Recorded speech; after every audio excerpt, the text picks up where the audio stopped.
Assalamualaikum warahmatullahi wabarakatuh. Alhamdulillah wa syukurillah, hari ini kita lanjut lagi. Kita membicarakan alfabet selanjutnya, yaitu alfabet huruf O. Huruf O ini terletak di zona middle untuk huruf kecilnya. Kalau untuk huruf besar, maka dia meliputi dua zona juga, yaitu upper dan middle. Nah, huruf O ini membicarakan tentang huruf komunikasi dan huruf kejujuran. Dulu, 3 tahun lalu, saya bahas huruf O ini digabung dengan huruf A. Tetapi untuk pendalaman kita buat huruf O menjadi terpisah.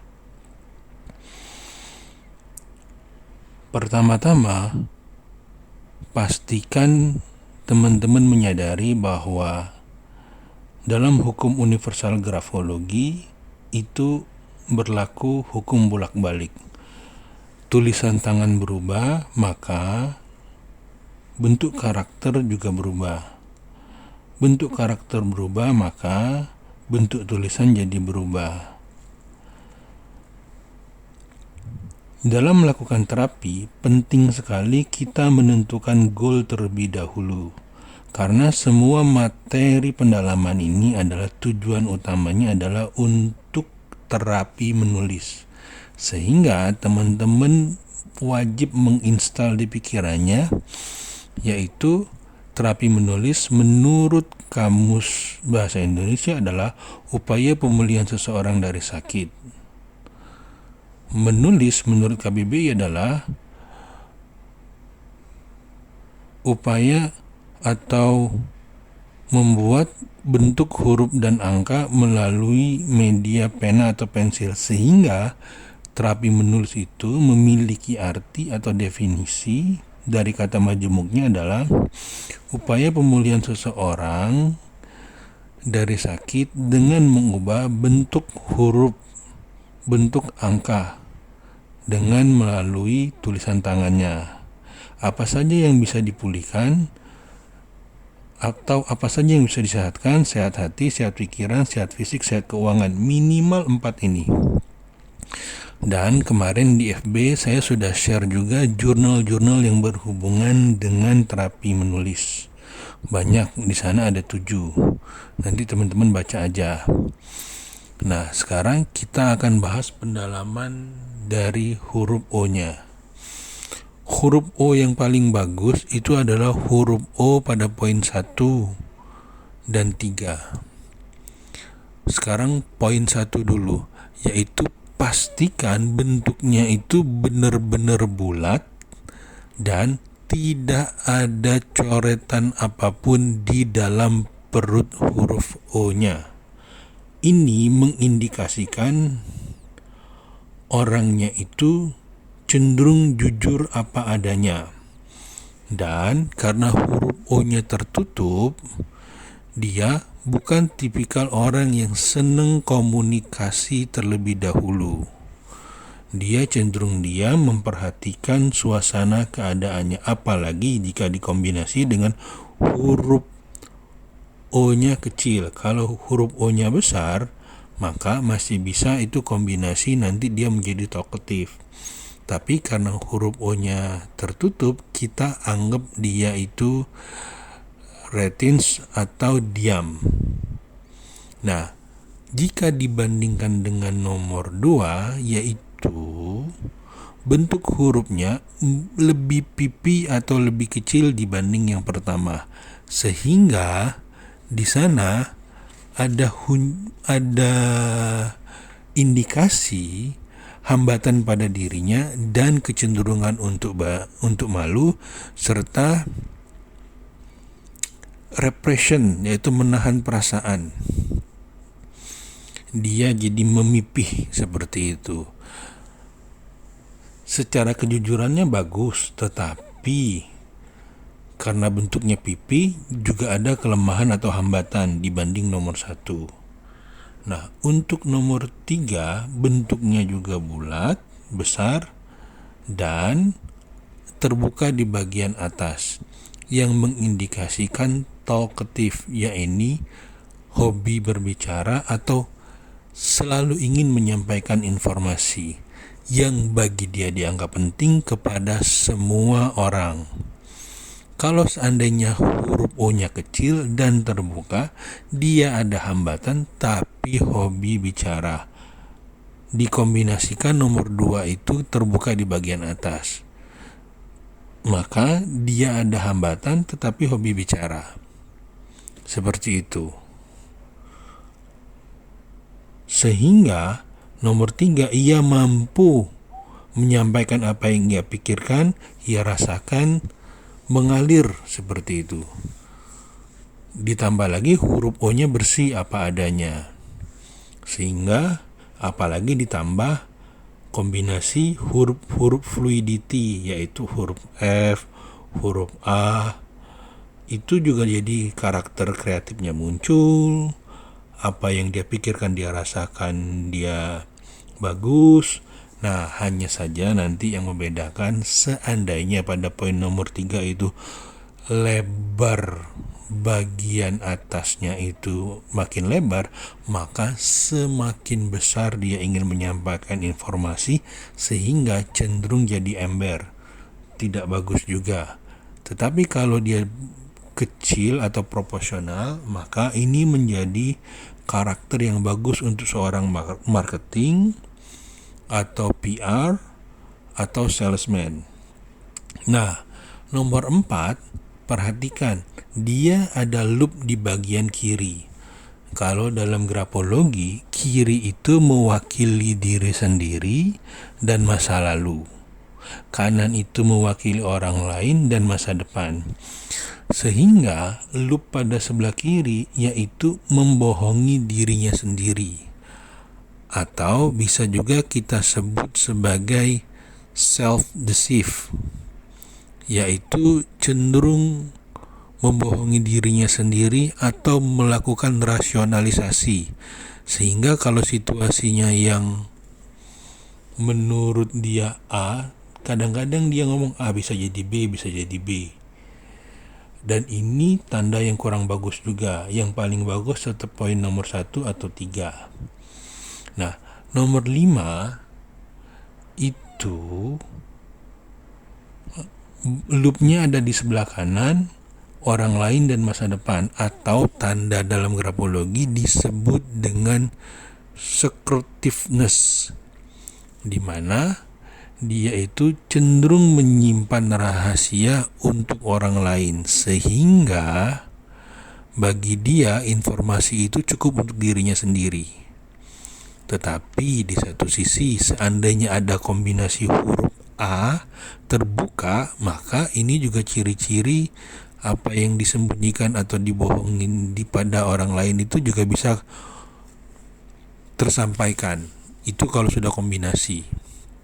Nah, yang paling parah itu adalah poin nomor 6 dan 16.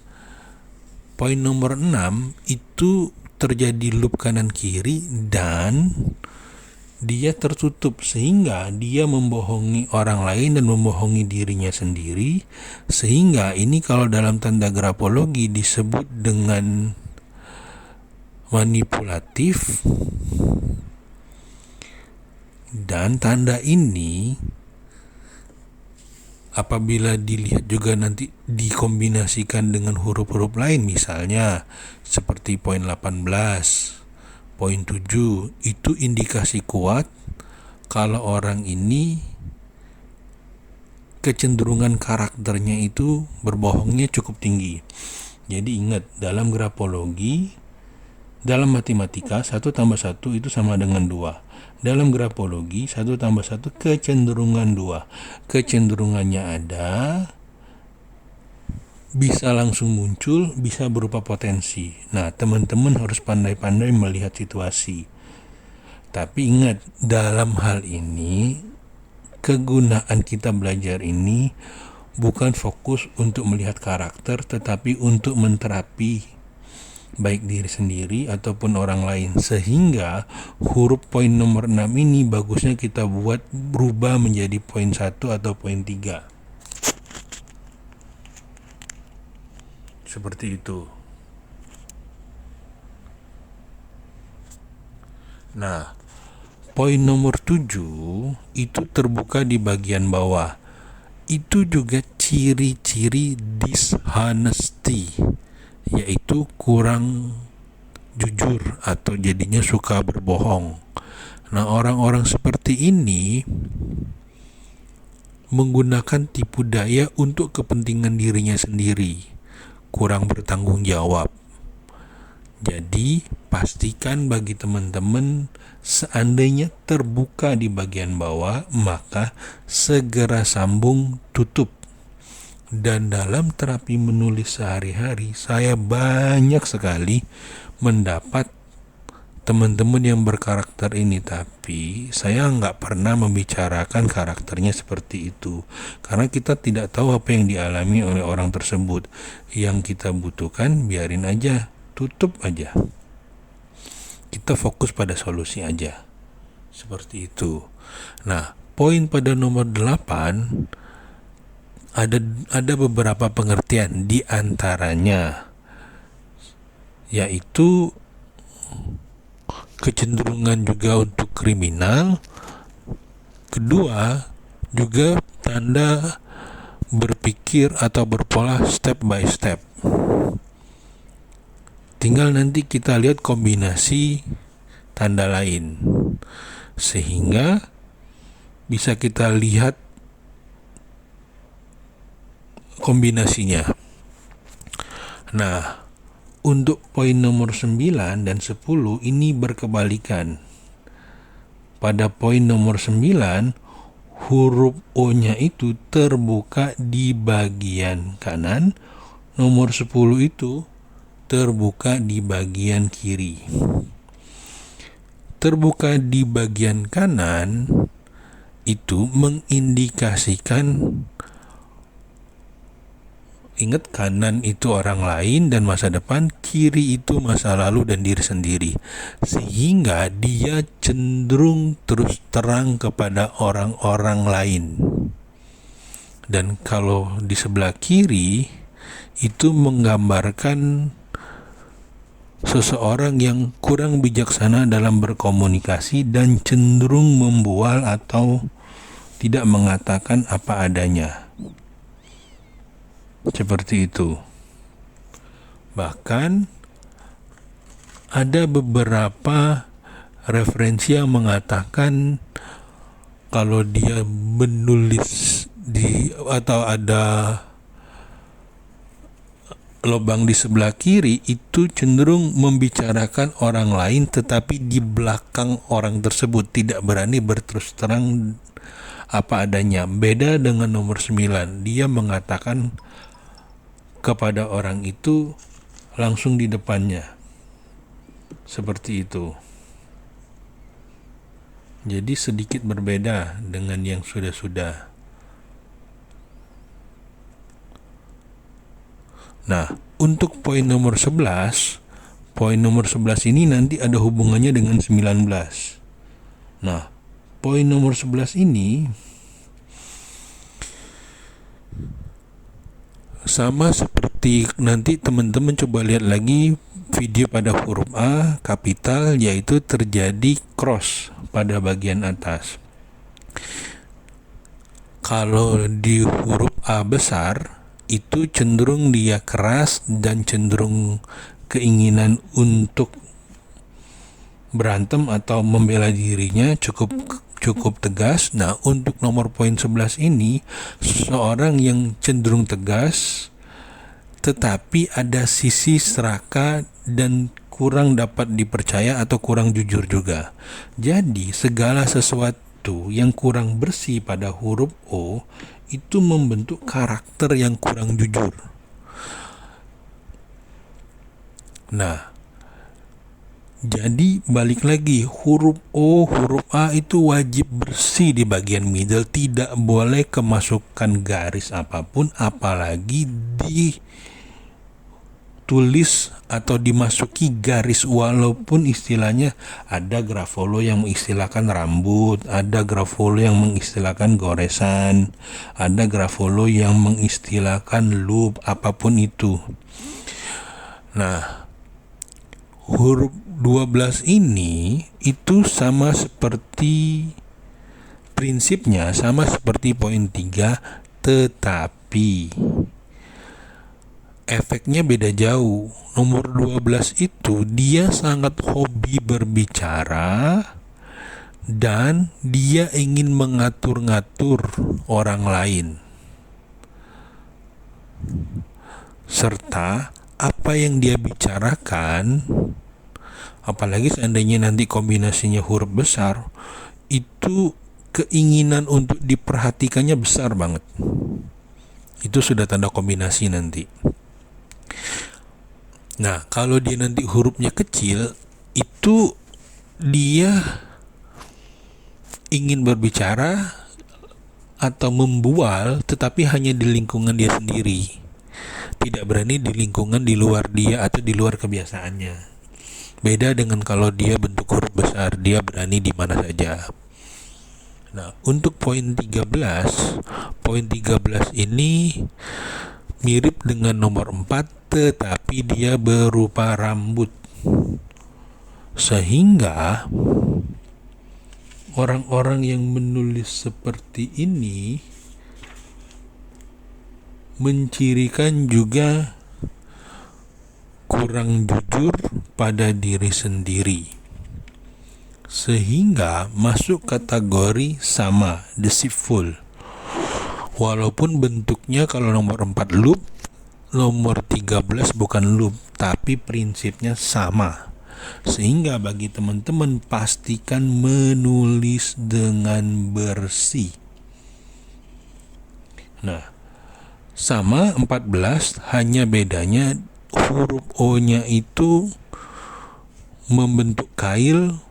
Sama, lagi-lagi prinsipnya itu dianggap tidak bersih, sehingga ada kecenderungan melebih-lebihkan sesuatu dan kurang jujur serta egois. Pastikan menulis huruf O-nya itu dengan bersih. Ingat, alfabet tanda-tanda bahaya ini saya buat khusus untuk pendalaman materi terapi menulis, sehingga apapun yang teman-teman lihat, camkan khusus untuk huruf O, A wajib bersih di bagian middle. Syukur-syukur bisa juga nanti di G dan D. Pada bagian middle-nya wajib bersih juga. Nah, nomor 15, huruf O-nya itu seperti huruf E. Ini kebalikan nomor 11. Beberapa referensi grafologi itu juga membicarakan kepintaran, tetapi balik lagi juga, karena ini nggak bersih juga, ada hubungan juga, walaupun pintar, dia tetap kurang jujur. Sehingga berdasarkan pengalaman saya, itu wajib bersih. Nomor 16 dengan nomor 6 itu mirip, tapi bedanya huruf 16 itu ada unsur talkatifnya, sehingga pada saat ngomong hobi bicaranya tersalurkan, tetapi yang dikatakan kadang-kadang membual, tidak berbicara apa adanya. Bahasa lainnya tetap aja bohong. Kecenderungan bohongnya besar. Begitu juga dengan nomor 17. Bohong kepada diri sendiri, tidak rasional pada diri sendiri, dan talkatifnya juga ada. Sama, nomor 18 itu mirip seperti nomor 7, tapi bentuk huruf O-nya itu seperti A dan terbuka di bagian bawah, tutup. Kuncinya seperti itu. Dengan menutup itu mengindikasikan agar dia menjadi lebih jujur. Nah, nomor 19 dengan nomor 11 mirip, tapi yang membuat beda, pada saat menariknya itu searah jarum jam. Misalnya di kata good, searah jarum jam itu mencirikan juga bohong. Umumnya kalau kita menulis huruf O, maka pada saat mau menutup bagian atas biasanya kita melawan jarum jam. Tapi kalau tanda bohong itu searah jarum jam. Coba bayangkan huruf good, O-nya itu searah jarum jam, mengalir cepat. Nah, itu ciri bohong. Tetapi umumnya kan kita diajarkan menulis berlawanan dengan arah jarum jam. Mau searah jarum jam, begitu sampai di atas segera berbalik arah. Atau nanti nonton video saya yang lama, nanti itu ada contohnya. Nah, sama 20 juga mirip kayak nomor 13. Intinya juga bohong, hanya saja garisnya itu ada di tengah. Nah, untuk 21 dia bentuknya clear, bersih, tetapi ada tarikan yang menuju ke atas yang mencirikan greedy dan sedikit resentful, gampang emosi juga. Sehingga dari data-data yang kita buat ini, maka teman-teman bisa menyimpulkan tanda yang bagus itu adalah poin 1 dan poin 3. Saran saya lakukan itu, selain dari situ enggak usah. Simpulnya satu, bersih di bagian middle. Nah, kalau huruf A itu kan ada huruf kreatif. Kalau huruf O ya intinya bulat. Ada nggak huruf O yang bentuknya kotak? Ada. Itu juga ciri-ciri metodis, dan ingat dia ada sudut. Huruf O kan nggak ada sudut, sehingga ada unsur ketegangan, terlalu tegas, kaku. Jadi ada ketegangan kalau dia berbentuk sudut seperti itu. Jadi inilah huruf-huruf yang teman-teman bisa nilai. Saran saya buat poin nomor 1 dan nomor 3. Selain dari itu segera benahi. Oke, sampai ketemu nanti di kelas selanjutnya, yaitu alfabet huruf selanjutnya.